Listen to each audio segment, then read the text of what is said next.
Welcome back to प्रोजेक्टो। तो आज इस लेक्चर में हम लोग लॉजिकल ऑपरेटर को सीखेंगे। लॉजिकल ऑपरेटर क्या होता है वो सीखेंगे, और कैसे यूज़ करना है वो सीखेंगे, और क्यों यूज़ करते हैं वो भी सीखेंगे। तो यहाँ पे डेफिनेशन लिखा है, they are use to combine two or more conditions, constraints or to complements the evaluation of the original condition under consideration. तो इस लाइन से आप लोग को क्या समझ में आ रहा है? आप लोग को इतना तो समझ में आ रहा होगा कि they are use to combine two or more condition. Okay, आप लोग को इतना ही ध्यान में रखना है। कंस्ट्रेंट और कॉम्प्लीमेंट हम लोग बाद में देखेंगे, लेकिन आप लोग ने इतना समझ लिया, बाकी दोनों चीज़ में अप्लाई होने वाला है। ओके, तो आप लोग को इतना ही ध्यान में रखना है कि अभी आप लोग ने कोई भी दो कंडीशन दिया है, उन दोनों कंडीशन को एक साथ चेक करने का काम, यानी कि कंबाइन करने का काम कौन करता है? लॉजिकल ऑपरेटर करता है। वो कैसे करता है मैं आप लोग को दिखा देता हूँ। उससे पहले मैं आप लोग को बताता हूँ कि क्या क्या होता है। तो यहाँ पे आप लोग को बता देता हूँ। पहला है लॉजिकल एंड ऑपरेटर, जो कुछ ऐसा दिखता है, यानी कि डबल एन परसेंट। ओके, तो डबल एम परसेंट को हम लोग लॉजिकल एंड ऑपरेटर बोलते हैं। रिटर्न्स ट्रू, ये कब रिटर्न ट्रू करता है? जब इसके अंदर जो भी कंडीशन है वो सेटिस्फाइड हो तो ये ट्रू रिटर्न करेगा, अदरवाइज ये फॉल्स रिटर्न करेगा। For example, A and B returns true when both A and B are true.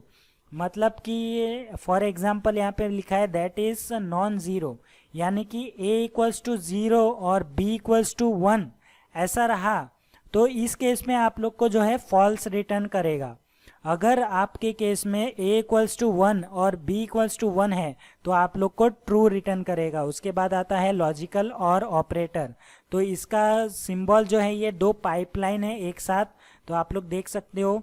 तो ये रिटर्न ट्रू करता है कब करता है? इवन इफ वन और both of the condition under consideration is satisfied. मतलब कि हमारा जो लॉजिकल एंड ऑपरेटर था उसमें क्या होता था, दोनों कंडीशन जो है ए और बी, दोनों ही कंडीशन आपका ट्रू होना चाहिए, तो आपका ट्रू रिटर्न करेगा। दोनों में से कोई एक फॉल्स हो जाता है, यानी कि एक जो है ज़ीरो हो जाता है, तो वो आप लोग को जो है फॉल्स रिटर्न कर देगा। लेकिन और के केस में ऐसा नहीं है। लॉजिकल और जब आप लगाओगे तो दोनों में से कोई एक कंडीशन ट्रू हो या फिर दोनों कंडीशन ट्रू हो, दोनों ही सेटिस्फाइड माना जाएगा और आप लोग को ट्रू रिटर्न कर दिया जाएगा।